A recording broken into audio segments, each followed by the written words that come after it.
Selamat berjumpa dalam Sapaan Gembala dengan tema Hidupku untuk Tuhan, didasarkan pada Kolose 3 ayat 23. Apapun juga yang kamu perbuat, perbuatlah dengan segenap hatimu seperti untuk Tuhan dan bukan untuk manusia. Kalimat ini merupakan bagian yang tak terpisahkan dari semua yang dipaparkan Paulus dalam suratnya kepada jemaat Kolose.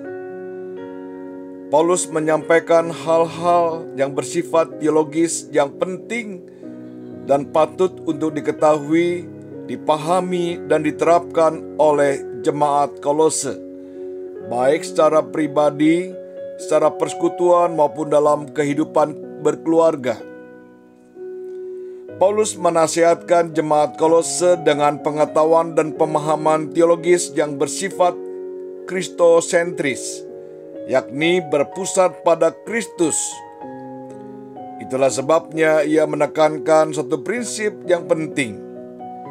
Apapun juga yang kamu perbuat, perbuatlah dengan segenap hatimu seperti untuk Tuhan dan bukan untuk manusia.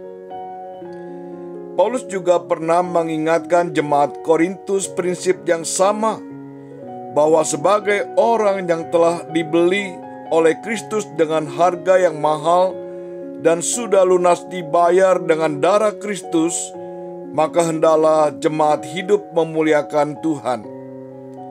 Karena hidup ini bukan milik mereka lagi, tetapi milik Kristus, dan sudah selayaknya lah mereka menjalani hidup yang sesuai dengan kehendaknya.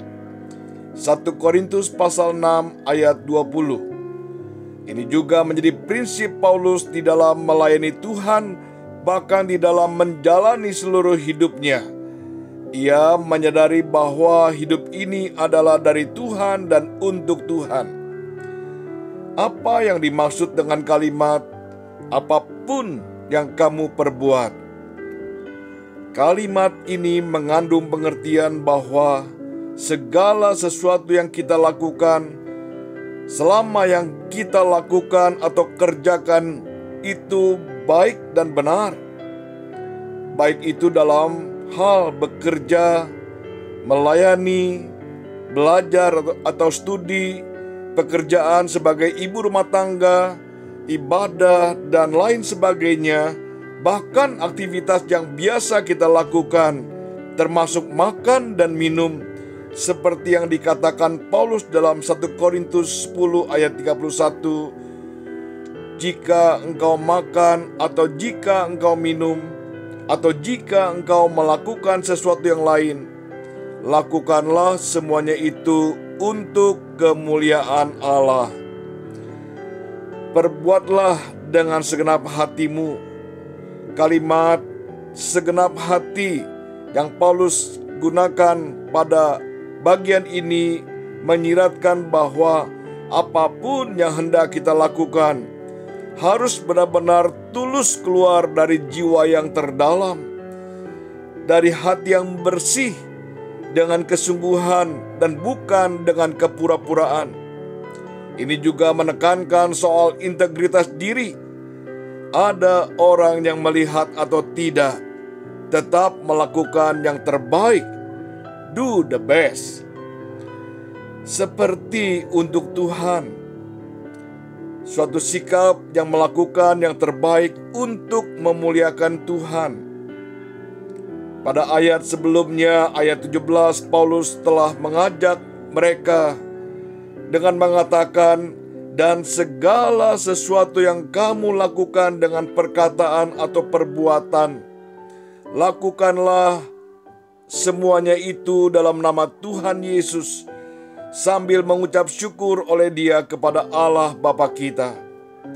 Dan ini memang merupakan kerinduan hati Allah terhadap umat-Nya, seperti yang dikatakan dalam Yesaya 43 ayat 7, semua orang yang disebutkan dengan namaku yang kuciptakan untuk kemuliaanku, yang kubentuk dan yang juga kujadikan.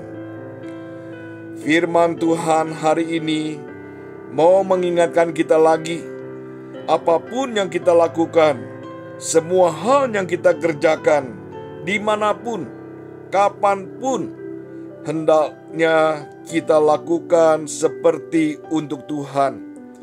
Kita lakukan yang terbaik dengan kesungguhan hati dan dengan tujuan untuk kemuliaan nama-Nya. Kiranya Tuhan menolong kita. Amin.